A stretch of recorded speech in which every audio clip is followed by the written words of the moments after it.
Hi guys, I'm back. I know it's been a hiatus. I had to have another surgery on my shoulder, so I've had two within the past 4 months.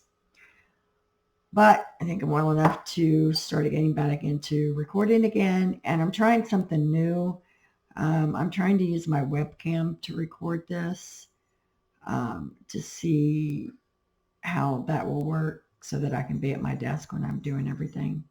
And I also have another screen that I'm going to be using. So this video is going to be on the Alex Murdaugh murder trials. If you have not heard of this, stay tuned. You cannot make up this kind of shit. I got engulfed in it, and I've been watching the trial every day, and I thought, you know what, I'm going to go on and I'm going to put in my 2 cents on this. And also, a lot of people don't even know what's going on. If you don't watch court TV, if you're not from South Carolina, you have no idea. So I figure since all of our reality TV is engulfed in drama, this would fit right in. So let's get started. I'm going to give you a timeline to begin with. Alex Murdaugh is a very successful attorney in South Carolina. He comes from a long line of attorneys. His great-grandfather, his grandfather, his dad, his brother, uncles, they're all lawyers. And a very good one from all that's been said. And I'm going to start with the first thing that happened to this family. This goes before the murder. So we're going to do the timeline of everything, and then we'll get into the murder trial. I may even do that on the next video, depending on how long this is. So I'm using an article from Fox News that actually gives the rundown of the timeline. Alex Murdaugh, 54, was once a powerful attorney of South Carolina legal dynasty.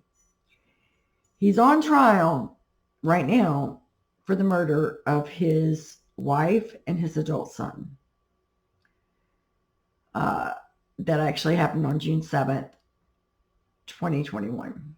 But this stuff starts way back before then. The first thing that I can see is that their housekeeper has a slip and fall on their property, ends up dying. He talks the two sons into filing a lawsuit against his insurance company. Of course, now he can't do it because it's conflict of interest. But these boys are not the sharpest tools in the shed.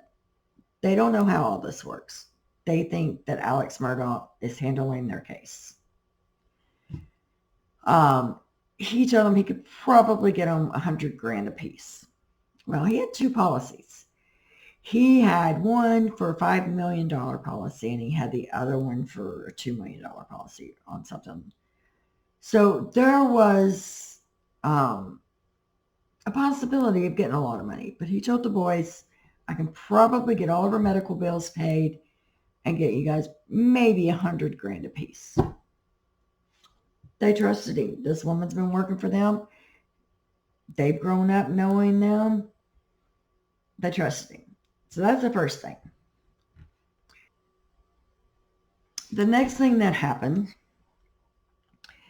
is his younger son, Paul, which is the one he's being accused of murdering, was in a boating accident. He had taken their boat out. He was 19. He had used his older brother Buster's ID to buy alcohol. I think they had 6 people on the boat, including him. So they're out on the boat all day. They're drinking. They get off the boat at one of the docks. They get more snacks and more beer, and they go back out on the boat.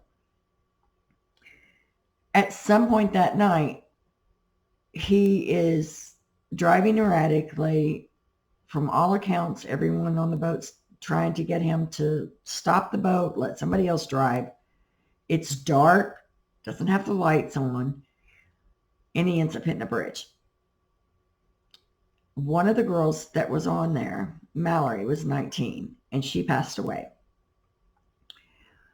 So Paul got charged with boating while intoxicated, causing bodily harm, whatever that statute is. So Paul gets charged. The families of the kids that are on the boat sue Alec Murdaugh, the dad, because it's his boat, Buster Murdaugh, the older brother, because it was his ID he was using to get the alcohol. So that started the little whirlwind of stuff that was going on. As Fox says, let me put this up there so I can show you guys. I forgot to do that.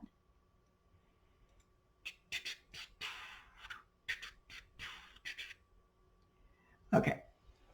This is Alex Murdaugh. This is Paul Murdaugh, and this is Maggie Murdaugh. He is accused of killing his wife and his son. So, and this was at a sporting event. It says based that they'd gotten it off of Facebook. The accident set in motion a spiral of destruction that has stained the family's legacy. I don't think that, I guess the accident did set in motion, because the accident brought out a whole bunch of other stuff that we'll get to here in a little bit. So in 2006, his father, Alec's father, Randolph, stepped down from the circuit solicitor's office, and Alec Murdaugh is named, he had the badge for the solicitor, but he's saying assistant solicitor. And what that is someone who tries prosecution cases in South Carolina, like the head honcho. This office was founded in 1910 by Randolph Murdaugh, the senior, the first one, which was Alec's great-grandfather. So his great-grandfather was the solicitor. He stepped down. His grandfather became the solicitor. He stepped down. His dad became the solicitor. He stepped down.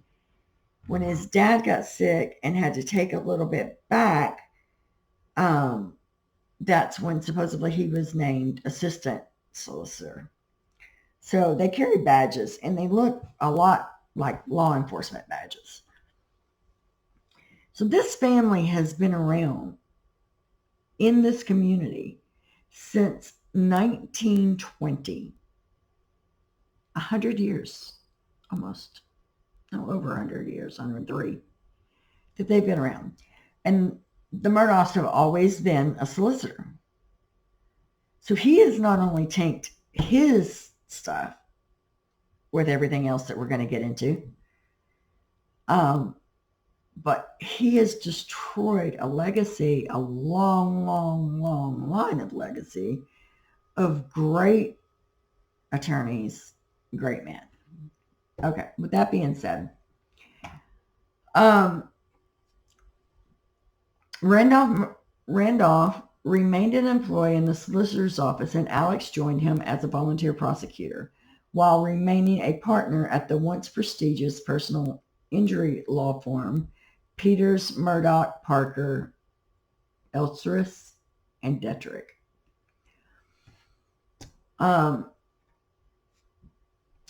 It was founded in 1910 by Randolph Murdaugh, the first member of the family to be elected to solicitor. So this is an elected position.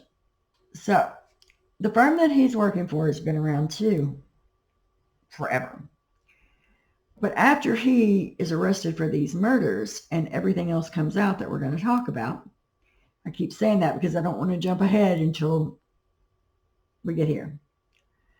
But the firm had to change their name, and they changed their name to Parker Law Group after Alex's legal and criminal entanglements destroyed the Murdaugh name.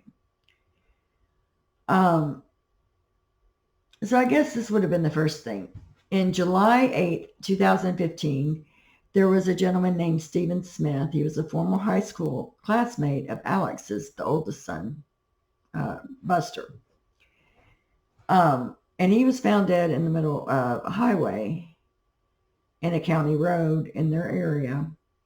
And it concluded that he died from blunt force trauma caused by a hit and run, but his mother firmly believes that he was murdered. Highway Patrol investigators disagreed with the autopsy determination and pursued several leads, including rumors that Buster was having a secret affair with Smith and the Murdaugh family may have been behind the killing, but the case remains unsolved. They have since opened that back up to try to see what they can find. So they're saying that rumor has it, allegedly, that Buster was having an affair with this kid. It was about to come out. The Murdaugh family found out, and they had the kid killed off to preserve Buster's name. But there is nothing that has been proven. Like I said, they just reopened that case since all this has come to light. So that was the first thing that happened. SLED, which is the South Carolina Law Enforcement Division, announced in 2021 a fresh probe into the Smith mysterious demise based on evidence gathered during the investigation into Maggie and Paul's murders. They do not say what that evidence is, but evidently something was found that led them to reopen the case. So then we go, that was in 2015. Then we go to 2018. I told you about their housekeeper that had to slip and fall. Supposedly she fell down some stairs, hit her head on the stair, killed her. She was in the hospital for a few days. She was a nanny, and like I said, her kids grew up with the Murdaugh's kids. Nearly 10 months later, her family filed a wrongful death claim at the urging of Alex. An attorney representing Satterfield's sons later learned the insurance policy had paid out more than $4 million. Remember I told you there was two insurance policies. One was a settlement for $3.5 million. The other one settled for $505,000. Remember those numbers. So it settled for almost $4 million, which it is, Alex has been accused of him and his cronies pocketing that money. Now, when the murders happened, it came out on the news that they had made this settlement right around that time. And the two boys that were supposed to be getting the money, their family said, you need to call Alex because it sounds like they made a settlement. And he's like, I just talked to him the other day, and he said they're still pushing forward and nothing's been agreed upon. They're like, well, they're announcing it on the news that there was a huge settlement, so you need to call him. So he calls Alex. Alex tells him that they're still pushing forward, that nothing's been done. And like I said, and I'm not being ugly, but these kids weren't that savvy. And they trusted him. Like I said, they grew up with their mother being his nanny, so they grew up with them. And he trusted Alex. So he's like, no, there must be some kind of mistake. The media's just lying or whatever. Well, when the murders happened, a lot of this stuff starts coming out. And Alex and another attorney did pocket the money. The boys never saw a penny until they took Alex to court in a civil suit to get their money. And then I don't think they got all of it, but they got some of it. So that was the nanny. So fast forward to 2019, February. A turning point in the Murdaugh family came in February of 2019 when Paul, then 19, drunkenly crashed his father's boat into Archers Creek Bridge in Beaufort, killing Mallory Beach, 19, and injuring 4 other friends. That was the nanny that you can see there that died. And I'm still trying to figure out how you fall down. It's not like it was a large staircase. From the pictures that I've seen, it was like maybe 4 brick stairs. So it wasn't that far to slip and fall. But I don't know. You can't make this stuff up. You can't. So it did injure 4 other kids and killed Mallory. The boat Paul Murdaugh was driving when he drunkenly crashed into the bridge in Beaufort, South Carolina, killing Mallory Beach and injuring 4 others. That's the boat. I don't know if you guys can see it, and I can't really make it any bigger. I haven't figured that out yet, but you can see right here the whole front of the boat is gone. That's where it hit the bridge. There, and you can see here, it was bad. Paul had a blood alcohol level 3 times the legal limit. This is a test run, you guys. I'm going to record this and see if I can edit it. If not, I'm going to go live and we're going to do this all over again. I'm using a new software, so I'm going to try it out before Big Brother and Survivor and all that stuff starts all over again. So Paul had a blood alcohol level 3 times the legal amount. Before the collision, his friend said he had morphed into a drunken alter ego Timmy, becoming belligerent, stripping off all of his clothes and slapping his girlfriend. Beach's estate and other passengers filed wrongful death suits naming Alex, Maggie, Buster, and the convenience store. I forgot they did do I forgot Maggie was in there. I don't remember her being sued, but evidently she was, as well as the convenience store chain that sold him the alcohol. And his brother, like I said, because he used his ID. This is Anthony and Connor, Miley and Mallory. These are the people that were out on the boat. These are the 4 people that was on the boat along with Paul and his girlfriend. So there were 6 people on the boat. So 2 months later, Paul was indicted on 1 count of boating under the influence causing death and 2 counts of boating under the influence causing great bodily harm. The dispute that the Murdaughs had made is that Paul was not driving, that one of the other kids were driving. But everybody else on the boat said Paul was driving, and you can see it at the marina, I believe, when they pull away, that he is driving. And he was already so drunk then that when they were walking down the dock back to the boat, he was just swaying back and forth. I mean, you could tell he was already lit before they even got any more beer.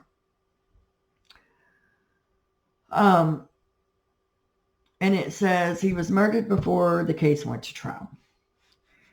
So June 7th, 2021, the double murder happens. Maggie and Paul are both shot. Alec calls 911. He's hysterical. He's sobbing. It's shortly after 10 p.m.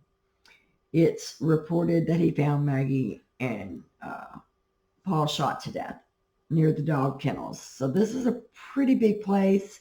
They had the main house, and then if you keep going back, you had the dog kennels and where they kept the farm equipment and all that.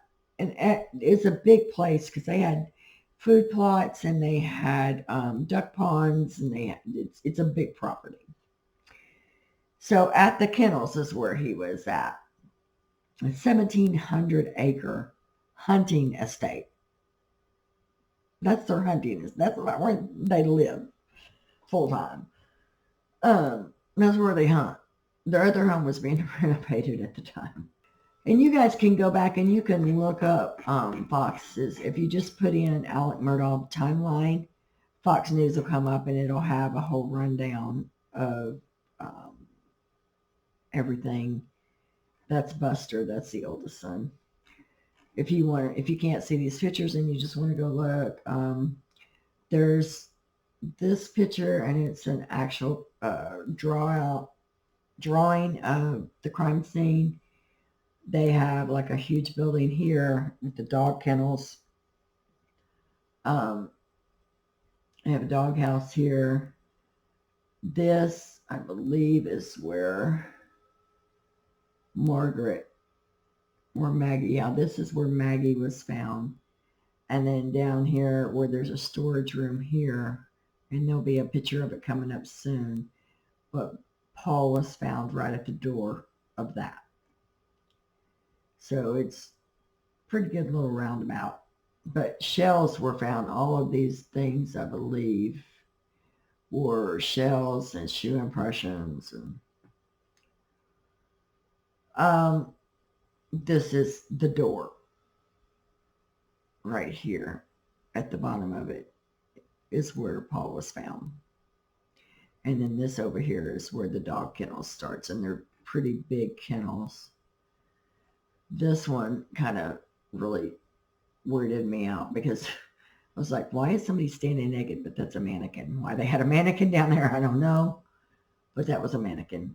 And this is the feed room, and there were several shots that were found that went up and out the window here. And the blood droplets and stuff in here. So as soon as he gets on the phone with 911, and he starts talking to the cops every time he starts talking to anybody new. Quote, he said, "This is a long story. My son was in a boat wreck. He's been getting threats." Alec can be heard saying that on the body camera footage. He says that he would have people yell things at him, that he's been assaulted a couple of times in a bar, things of that nature, which you think if you got a case pending against you for killing somebody in a drunken driving accident, you would think you couldn't be in a bar. But just my thought on that.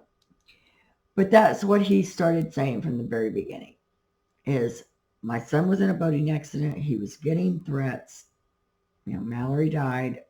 Other kids were injured. But yet in court, I'll say this right quick because I'll probably repeat it again, but in court he keeps saying, I never said that anyone from the boating accident that I suspected them. I still think it was because of the boating accident, but I don't think it was anybody involved with the boating accident. So some stranger in that job that doesn't have anything to do with any of this stuff, he's trying to make it out like they ambushed Paul and Maggie and killed them.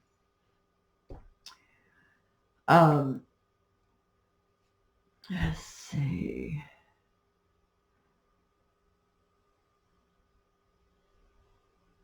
Okay.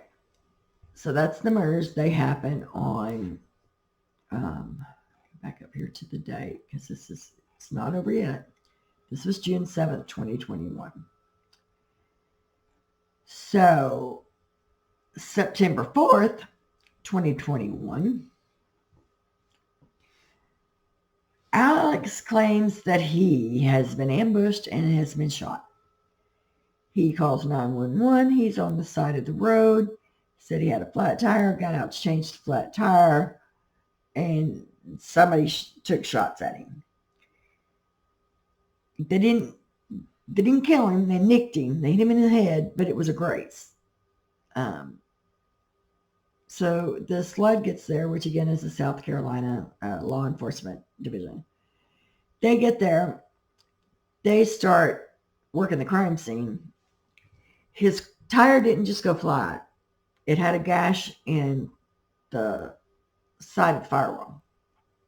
So it wasn't like he ran over a nail or had a blowout, or it was something that would have intentionally, as it was being done, the tire would have went flat. He couldn't have driven on it. So that's his story, and he's sticking to it. And I have to say, he's either the best or the worst lawyer in the world. I'll get more into that as we get into the trial. But, so, come to find out,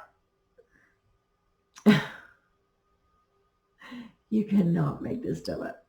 Soon after, Alex issued statements announcing that was leaving the family practice and entering rehab for a long outstanding opioid addiction. So right after this happened, he announces he's resigning from the law firm, and that he's going into rehab because he has an opioid. He's Oxycontin and oxycodone and all of that. So then the Attorney General announces that they're going to seek life without parole. They're not seeking the death penalty.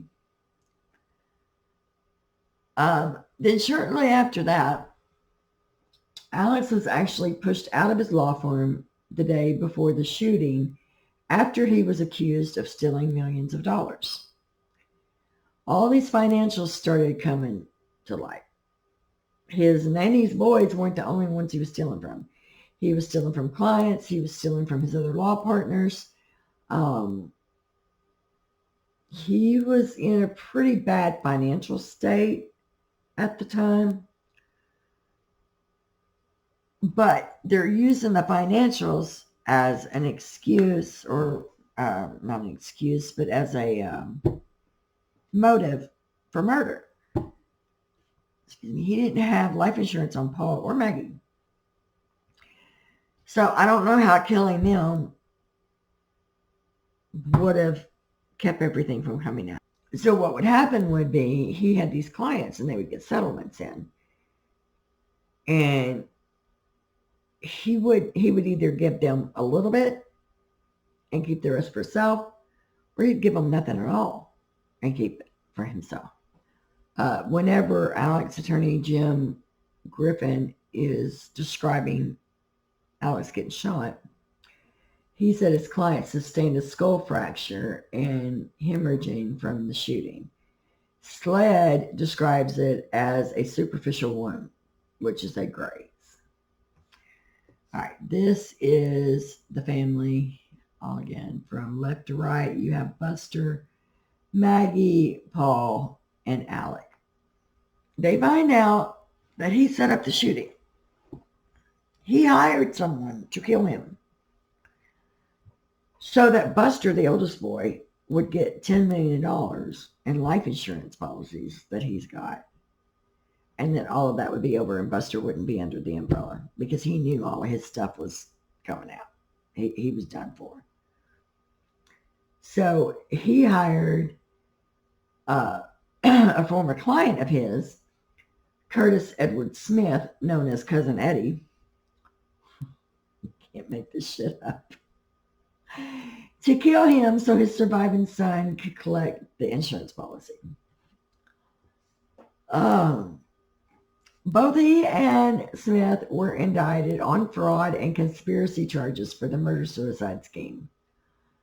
In June 2022, he and Smith were hit with a new felony charge, including one for the distribution and purchase of narcotic oxycodone. The South Carolina Supreme Court yanked Allen's law license over the egregious ethical misconduct, a decision he didn't contest. You got him popping pills. You got him trying to commit his own murder. You got him killing, allegedly, all of this allegedly, killing his wife and son, allegedly being a dope dealer of sorts. You can't make this up. You can't make it up. July to December of 2022, Alex charged with his wife and son's murder and other crimes. On July 14th, Alex was indicted on 2 counts of murder for the slaying of Paul and Maggie. He pleaded not guilty and continued to have support of his oldest son, Buster, his sister, Lynn, and his brothers, John Marvin and Randy Murdaugh. South Carolina Attorney General Alan Wilson is prosecuting the case. About 6 months after the murder charges, a state grand jury indicted Alex on 9 counts of tax evasion for failing to report $6,954,000 of illegally earned income between 2011 and 2019, for which he owes $486,819 in taxes. The latest counts are modest additions of the 90 state financial crimes charges he already faces, spanning 18 indictments for schemes to defraud victims of, looks like about $9 million, almost $10 million. Whew. The latest counts are modest additions to the 90 state financial crimes that he's already forced, spanning 18 indictments for schemes to defraud victims of almost $10,000. January 23rd, 2022, Alex Murdaugh's trial begins. It took 2 days to select a jury of 8 women and 4 men for the murder trial. And the judge did something that they normally don't do. They normally have, I want to say they normally have maybe 3 alternates, something like that.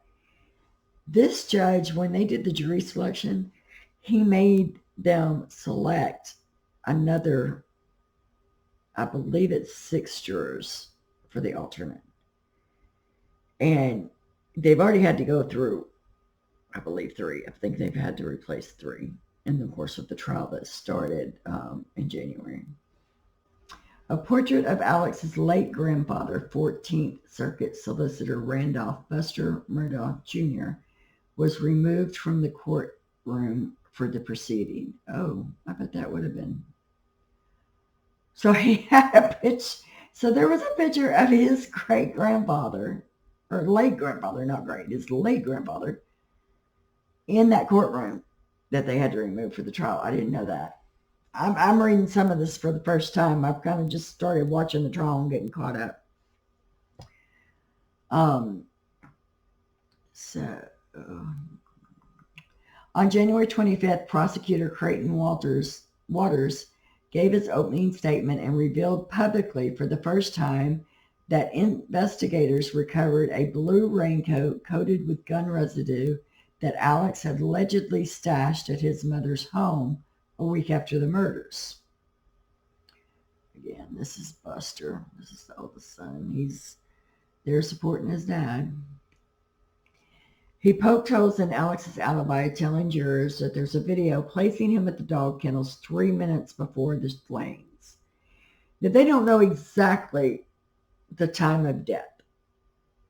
What they do know, and we'll get into that on the timeline, is when their cell phones went dead. Both Maggie and Paul were using their cell phones and always constantly on their cell phones. And there was a certain point where both cell phones, as they put it, were silenced forever. So they're using that as a timeline of when the actual murders happened. And we're going to get into all of that as well. I have to pull that up. That may be on another video, but oh, are you following me? This shit's crazy.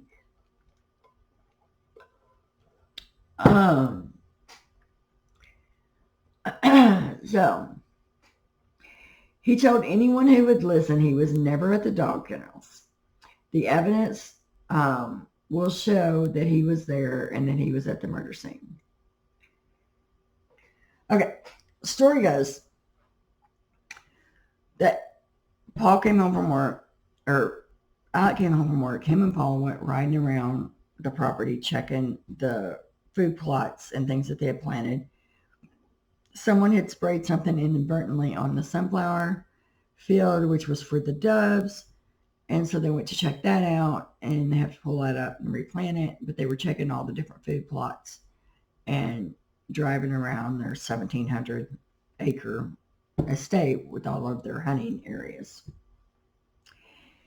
That they got through there, that they went back to the house, that Maggie came home.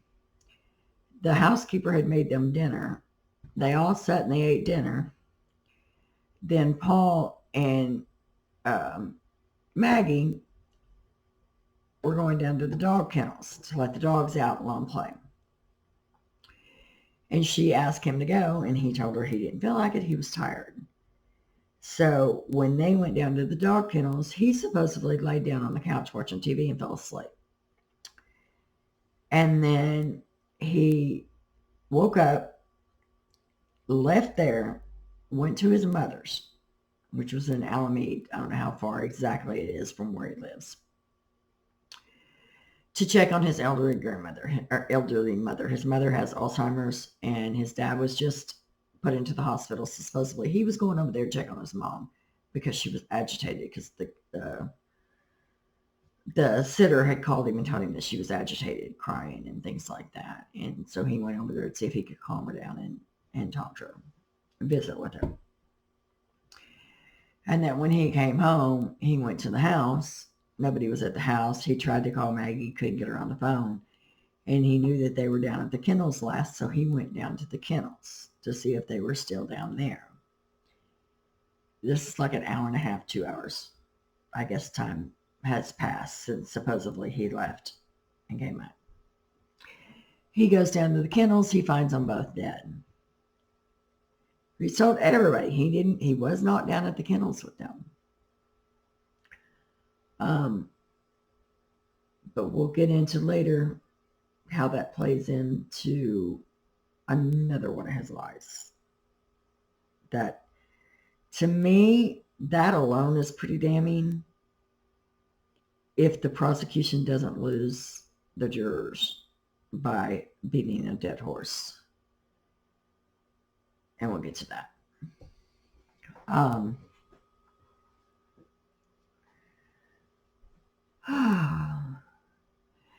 Dick Harpootlian, a Democratic state senator and a member of Alex's defense team, focused on the victim's shocking injuries. Defense attorney Jim Griffin, Alex Murdaugh, and Dick Hamilton are all right here. This is his lawyers. He argued in his opening statements that it was unthinkable a father who had a wonderful, loving relationship with his son could perpetrate such a heinous crime. The gases from the shot literally exploded his head like a watermelon hit by a sledgehammer. Oh my God. His defense attorney has been pretty graphic. All that was left was the front of his face. Everything else was gone. I'm not going to repeat the rest of this stuff, but it just goes on to getting more graphic and more graphic. It's awful. Anyway, his lawyer, accused SLED of zeroing in on Alex from day one, pounding that square peg in the round hole instead of searching for the real killer. So the first week of trial, jurors heard gruesome testimony and saw photos of the injuries that Maggie and Paul sustained after the shooting. They were both found lying in pools of blood, brain matter, and tissue. Now, during court, they haven't showed any of these pictures. They've made sure that anytime anything that could even be the least bit graphic, they don't show it on TV. They turn that off and it's not seen. So, we can see the timeline. We can see the little sketch-like thing where they drew everything out. But any of the actual photos that are of Maggie and Paul are not shown. A string of first responders testified that Alec had no visible blood on him when they arrived on the scene. Now, this is him. He's wearing khaki shorts and a white t-shirt. Now, number one, if that's me and I come home and I find my husband and my child killed, instinct for me, the first thing I'm going to do is grab them up and hold them. So I'm going to have blood all over me. He had none. None. That's just one of the thoughts I had.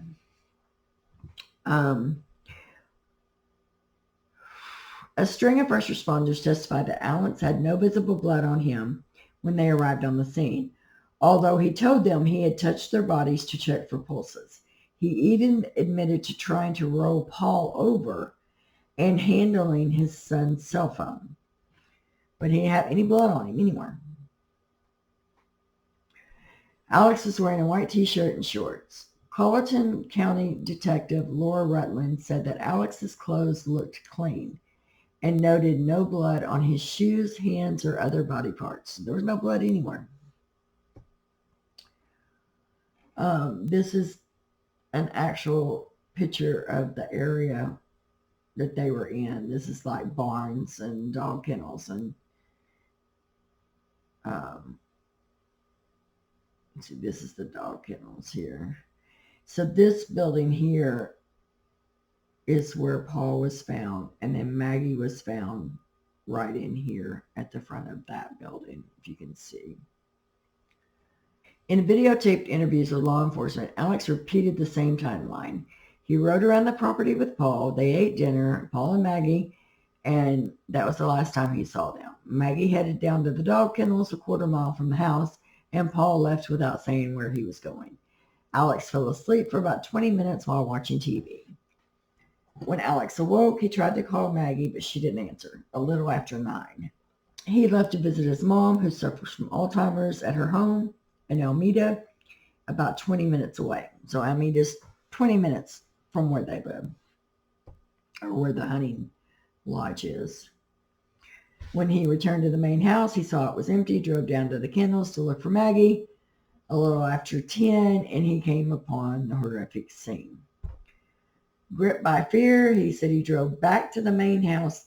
This was after he called 911. So he called 911, and I actually saw a Twitter quote saying that something was heard when he went back to the house, but I didn't hear it, and I've listened to it 5 or 6 times. But anyway, he called 911, talked to them for a few minutes, and told them he was going back to the house to get a gun.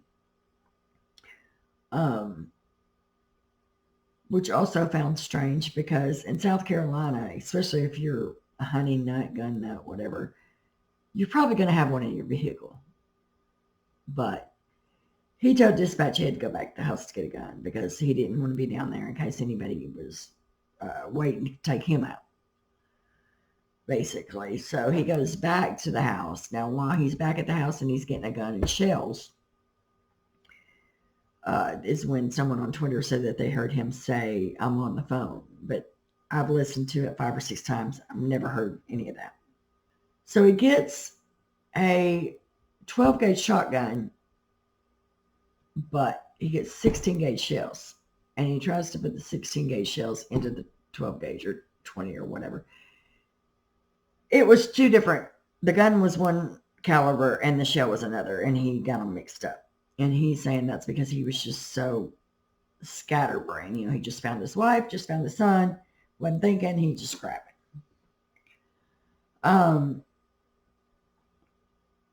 So he went back to the dog kennels to wait. So that was basically all of week 1.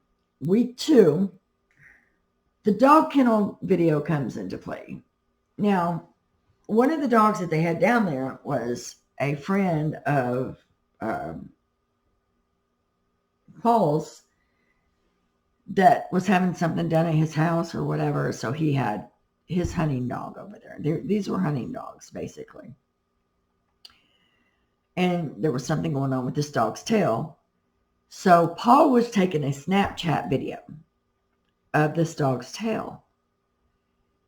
In that video, you can hear Maggie's voice, Paul's voice, and Alex's voice. And it's 4 minutes before both Maggie and Paul's cell phones go silent forever. He said this whole time he went down there. He went down there. Well, they brought all these people in. Do you hear, tell me what voices you hear on this tape? Every one of them. Maggie, Paul, Alex. Maggie, Paul, Alex. I'm 100% sure that's Alex's voice on that recording. At one point, Alex started sobbing hysterically and blurted out a garbled statement. Water paused the video and asked Croft what he said. "It's just so bad. I did them so bad," Croft answered. On cross-examination, the defense slowed down the audio from the interview and asked Croft whether he heard they or I. The investigator maintained Alex said I, but a debate raged in the courtroom and social media over which pronoun Alex used and whether he had inadvertently confessed. I had listened to it over and over and over. I can't make out what he said. He was crying hysterically. There has been testimony that he said that he said that to several different people, not just on that tape. He says he said they. They're saying he said I. I did him so bad. I did him so bad. He's saying he said they did him so bad.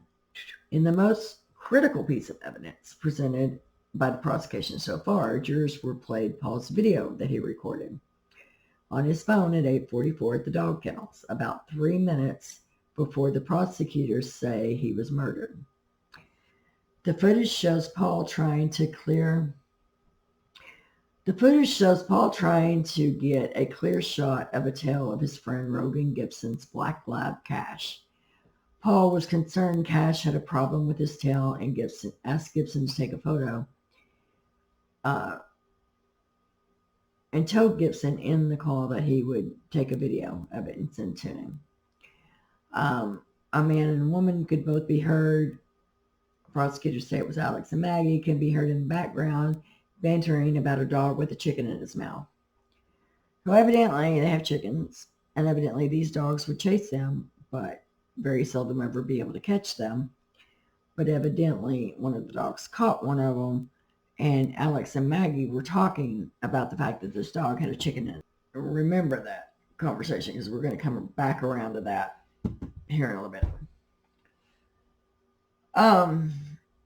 Gibson and another one of Paul's friends, Will Loving, identified the male voice as 100% Alex.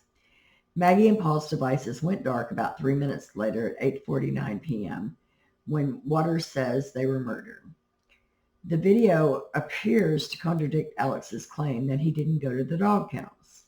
There was another video that Paul took of his dad. There was some kind of tree that they had planted for deer or dove or one of the things they hunt. Hell, I don't know.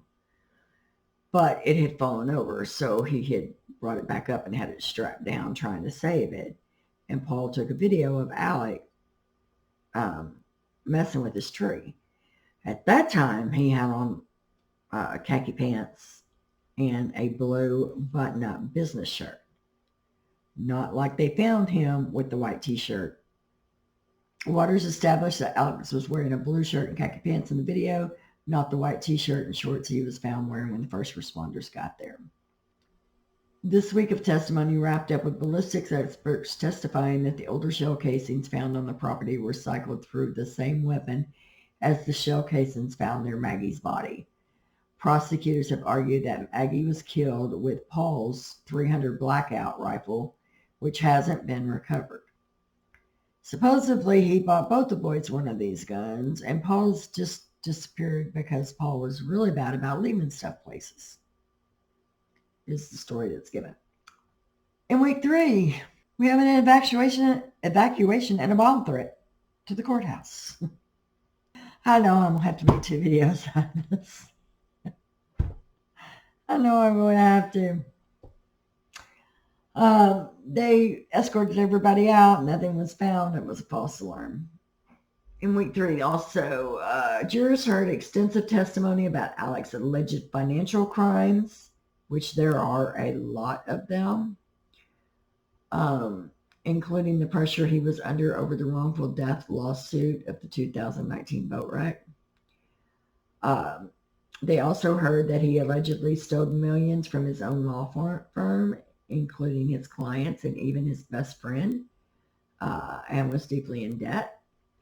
His mother's caretaker, Shelley Smith, testified that Alex pressured her to tell everyone who asked that he had visited his mother's home that night for at least 45 minutes. He had only stayed about 20 minutes to her knowledge, but when he came back, he was like, remember, I was here 45 minutes. But she's saying, no, he wasn't here 45 minutes. He was only here about 20 minutes. The family's housekeeper took the stand and told jurors that Alex had also pressured her to say he had been wearing a different shirt the day of the slayings. The blue shirt has still not been found. It has not been recovered. The khaki pants have not been recovered. The only clothes they've got from him is what he was wearing when they got there that night, which was the white t-shirt and the khaki shorts. Week 4, Maggie's older sister, it's also prosecution rest on week 4. Maggie's older sister, Marion Proctor, was the family member to testify at the trial. She told jurors that her sister didn't want to go to Moselle that night, which is the hunting place, but Alex summoned her and Paul there. So they were going to stay at the other house. And evidently he called and said, no, I want y'all to come to the hunting place. Maggie Murdaugh's sister recounts Alex Murdaugh's strange comment after the murders in tearful testimony.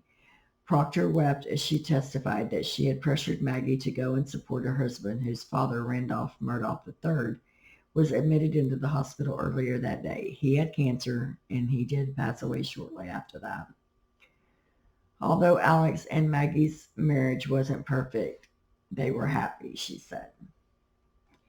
So she's still saying they had a happy marriage. The final prosecution witness was a SLED special agent. He presented comprehensive timeline of the day of the murders, including 4,820 GPS coordinates from Alex's Chevrolet Suburban, phone records, and other data. Prosecutors highlighted a perplexing timeline. Alex arrived at the dog kennels at 10:57 p.m. and called 911 less than 20 seconds after he arrived. Read the full timeline of his movement. So this is what they presented in court. And like I said, you can go to Fox News and just type in Alex Murdaugh timeline, and you can blow this stuff up and actually read it. It's actually pretty interesting. So they have GPS data from his phone, from his vehicle. So when they're going through this timeline, it's like given minute by minute of when the phone was locked, when the phone was open, if it was a text message, if it was phone call, if it was Snapchat, whatever was going on. And all of them were using their cell phones pretty regularly up until the point to where both Maggie and Paul's cell phone went dead at the same time, never to open again. He also revealed that 1 month before the killings, Paul confronted his father in a text message about his drug addiction after Maggie found a bag of pain pills in his computer bag. So I guess she found the pills and he texted him and told him he was still there because she had found the pills and she was Googling them.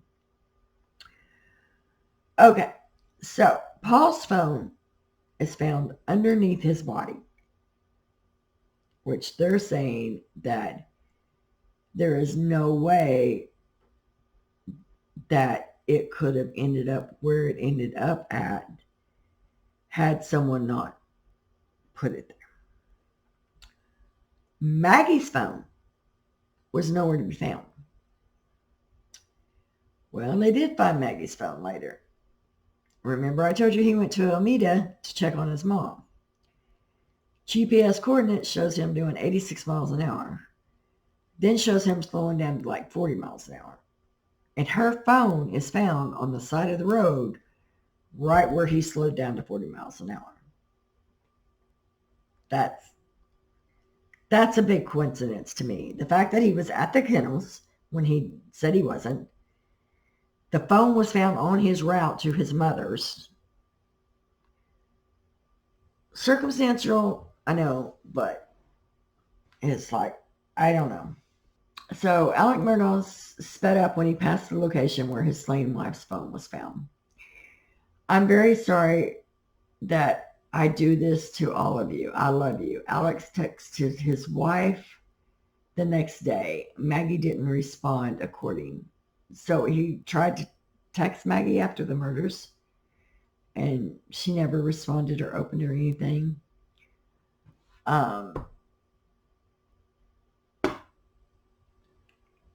So if convicted, Alec faces 30 years to life without parole. It says Audrey Conklin and Stephanie Pagones contributed to this report.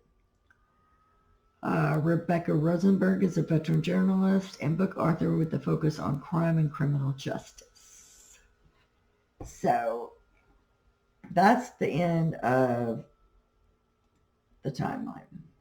So when I was talking to you about the solicitor's office, I actually looked that up and wanted to find a correct definition. It's the South Carolina Circuit Solicitor is an elected official who is responsible for overseeing the prosecution of criminal cases in South Carolina.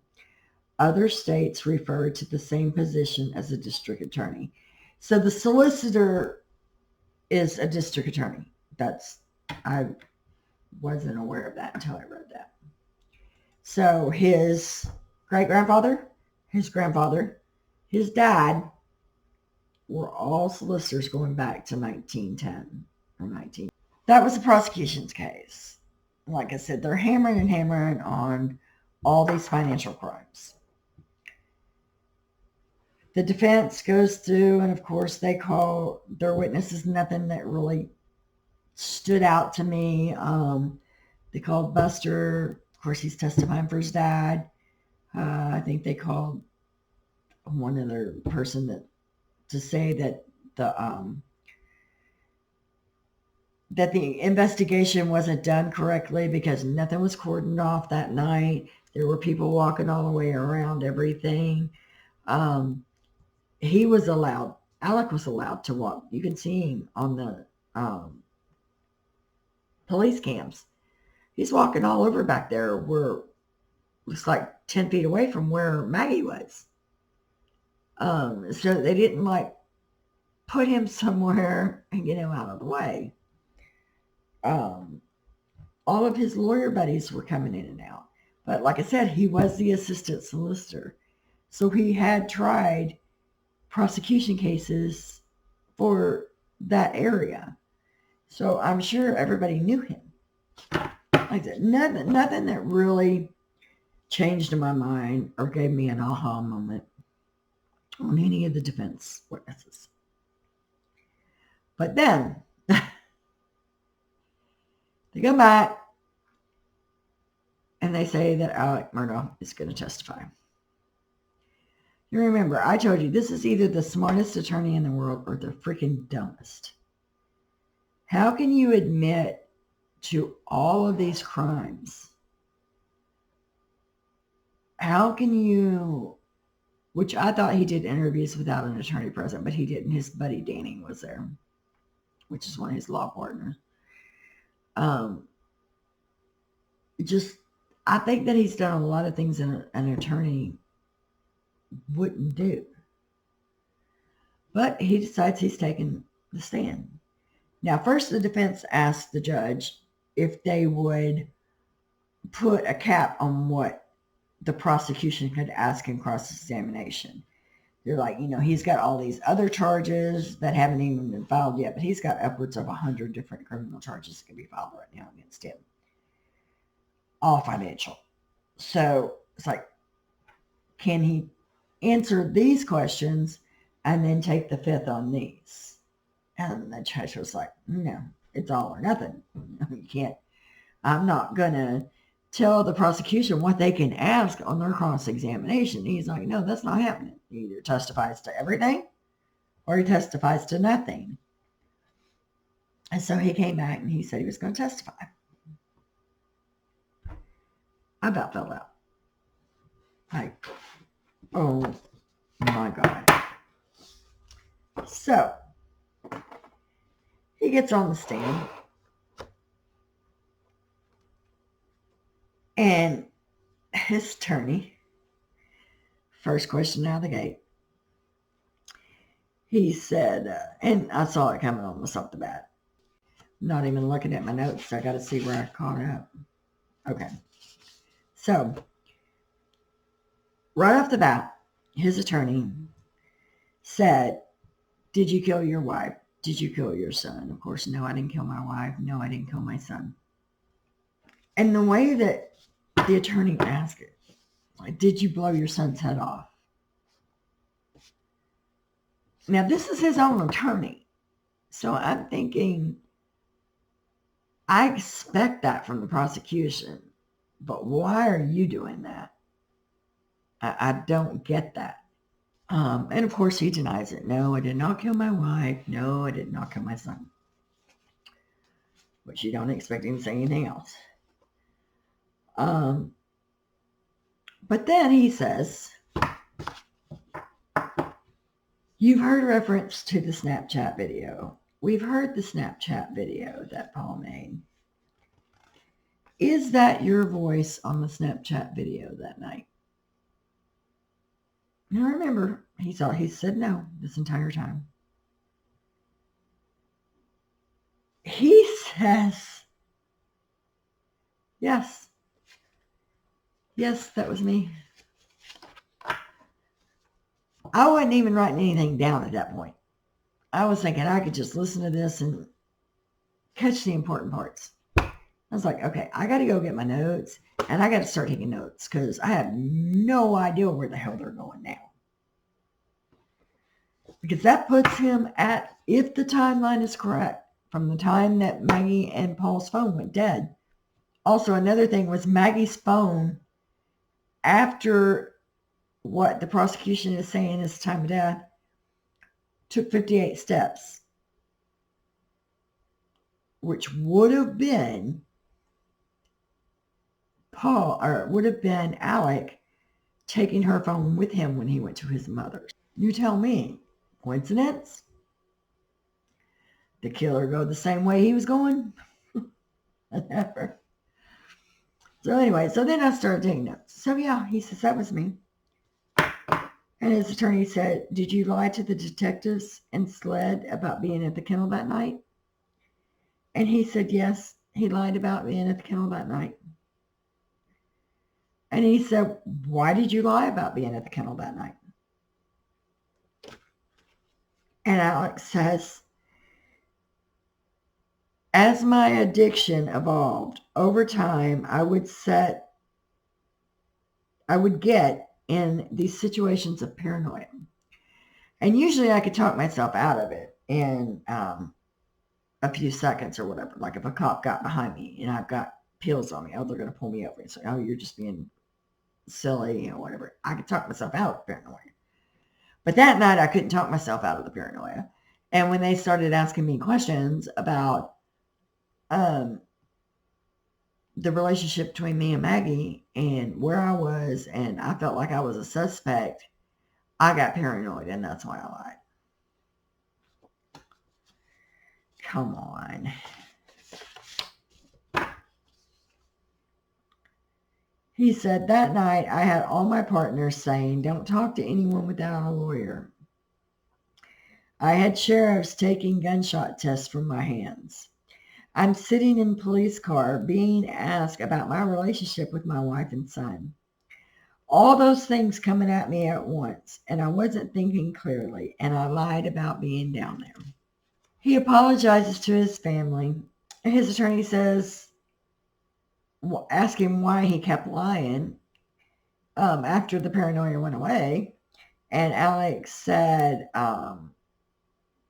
it's like the old tangled web we weave. I had already started lying, so therefore I had to continue to lie to everyone. And he said, Alec, tell me about what happened that night. Alec, I went to work that morning, and Maggie was leaving to go out of town for a doctor's appointment and other stuff. Paul and Alec rode around when he got home from work. Paul and Alec, oh, sorry guys, I have to adjust. I'm starting to throb. Whew, I'm going to try to get through this though. I need to get something out and start getting more videos out. But until I can actually use my arm and do something with my hair, no makeup, no hair, this is what y'all get. Old lady with an attitude. So, him and Paul took a ride around the property looking at the food plots and what work they were going to have to do around the food plots. They said they did some work cleaning up a tractor and stuff like that. And his attorney asked him about the blue shirt that he was wearing that day. And he went on about how they ate dinner and skipped right over it. I mean, he went on about how they ate dinner in the living room, and he laid down on the couch, and never talked about taking a shower when he came back from outside because the pain pills made him sweat. Still did not address where that blue shirt is and where those khaki pants are. They have not. And he had a pair of cloth shoes on. None of that has been found. He said that Maggie wanted him to go to the kennel, and at first he told her no because he was tired. But then he changed his mind and took the golf cart down to the kennels with Maggie, and he said he stayed down there for a little while. The dog caught the chicken. He took the chicken out of the mouth. He laid it up on the dog thing that was there because the chicken wasn't dead. It was just stunned. Or he thought it wasn't dead. He thought it was just stunned. And then he went back to the house. And that he left the kennels and he went to his mom's house. And when he got back, he came down and found them. Back to the blue shirt. Alex says he asked Blanca about the shirt, if she knew what happened to it. So he's saying that when he came home from riding around with Paul, he came home and he took a shower and he got out of the khaki pants and shirt, took a shower, which should have been in the floor, the clothes, whatever, changed into these other clothes, the khaki shorts and the white t-shirt and flip-flops, to go to his mother's house. So he's saying, I even asked Blanca, she's the housekeeper, I even asked her if she knew what happened to him. But he still doesn't address where those clothes are. Okay, so then they get, now the whole time he's on, but his lawyers are questioning him, he's crying. He's blubbering, snot's running down his nose, he put on a show the whole time. He was very emotional. So then the cross-examination comes up. He's not crying. He's not emotional. He's a bit defiant. And the DA says, can we agree today that in this courtroom, it's the first time you've admitted to being at the kennels? And he says, yeah.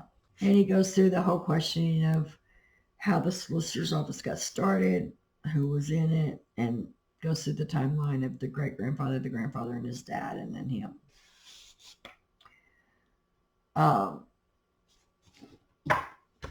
Now, they went through that day, that was Thursday, they went through like 2 hours of nothing but the financial crimes, asking him about every single one. And not only asking him about every single one, but asking him about every single one 3 or 4 times.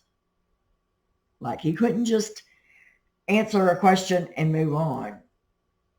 He would ask the same question over and over to the point to where Alec was getting aggravated and being like, no, that's not what I said. Well, and he'd ask the question again.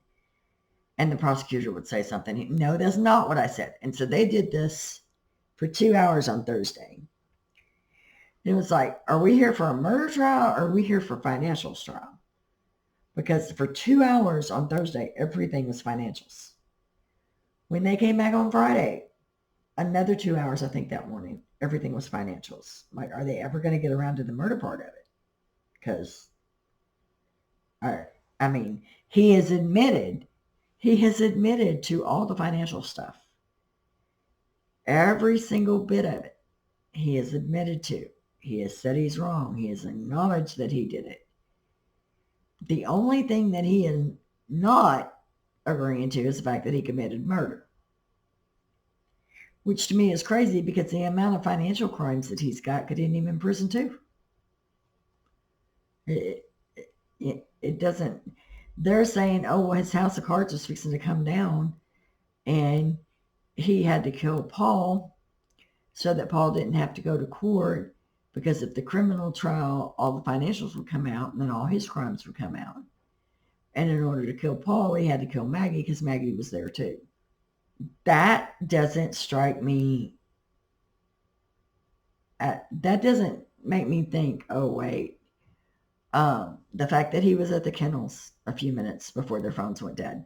The fact that her phone showed up on the way to his mother's at the specific point that he slowed down.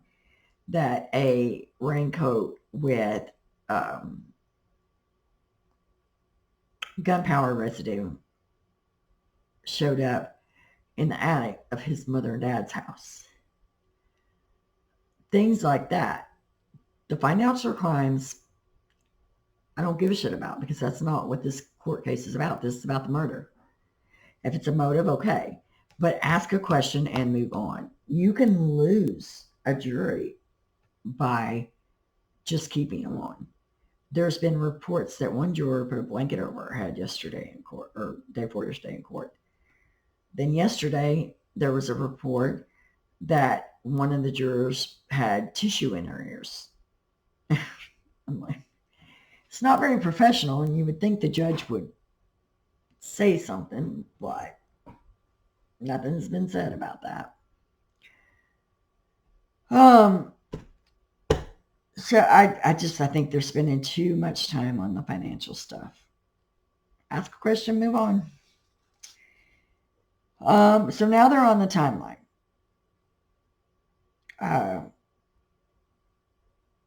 And again, I think the prosecutor is being way too aggressive.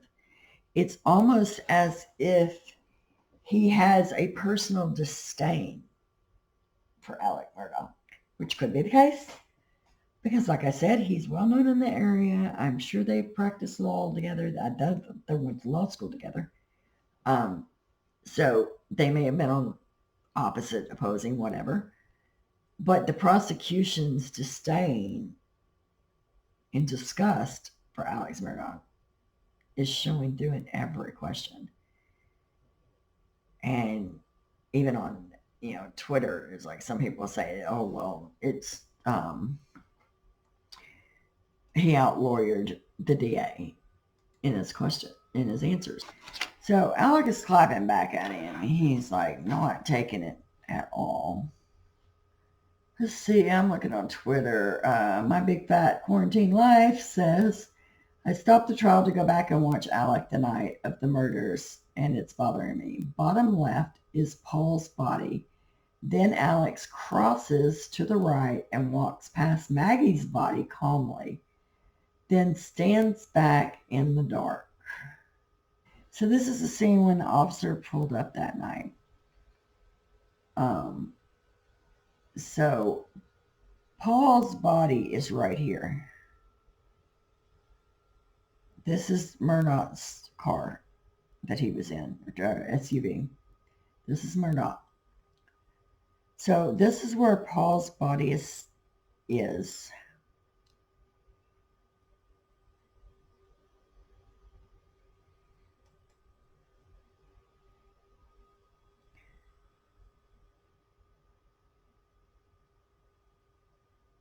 What the hell is this?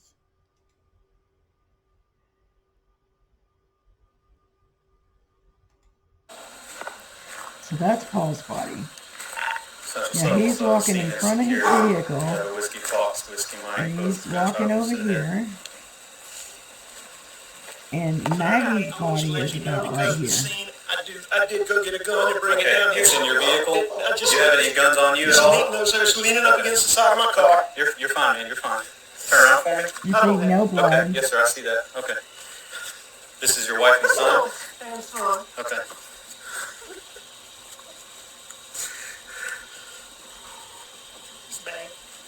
That's the gun that he got, supposedly.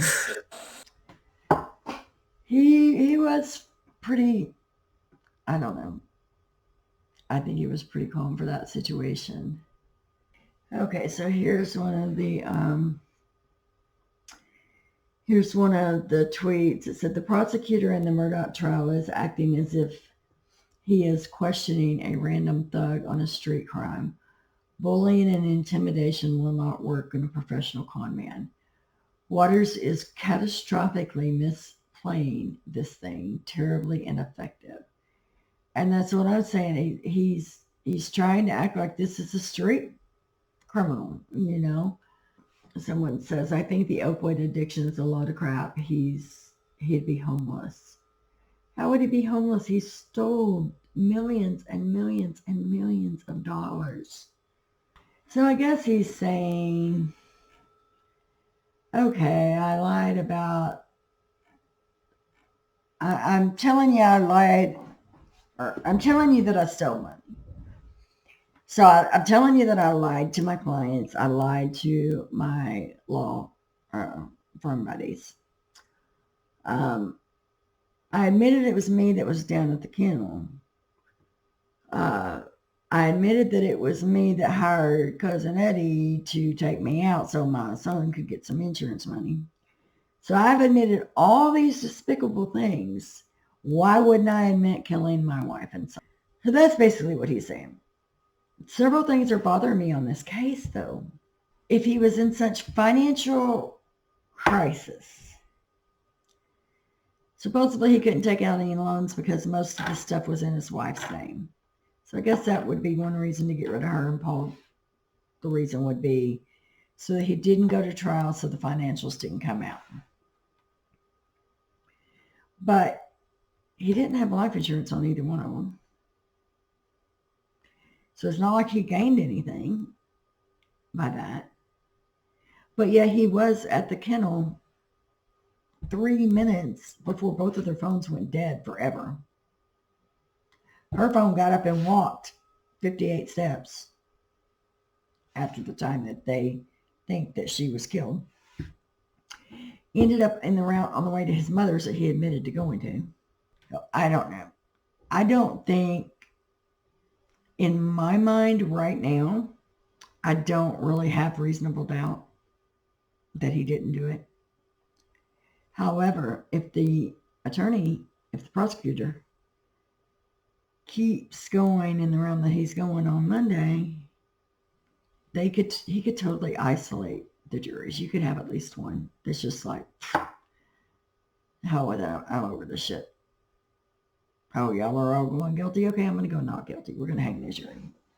I really think that this is going to be a hung jury, especially if the prosecutor keeps going the way that he's going. And they've already had to replace 3 jurors. I'm not sure what for. I know one of them got sick. That was just the other day. I don't know why. I don't know why they replaced the other ones. So they still have 3 alternates that they can choose from. But you figure that there is no way on God's earth that the prosecution is not going to finish this cross on Monday. So you figure that they finish the cross on Monday. I'm not quite sure when they'll come back for closing arguments. So this could go to the jury, I would say midweek maybe. So now that I've got y'all caught up, then I'm probably just going to start doing a day-by-day video where I can take more notes and get back into it. So there'll probably be Monday's video, and then I'll do one on the prosecution's closing argument, the one on defense's closing argument, and then we'll do one when the verdict comes back. So that'll give us a few videos going forward. I am going to put this also in the community tab, but Jay and I are going to start a new show.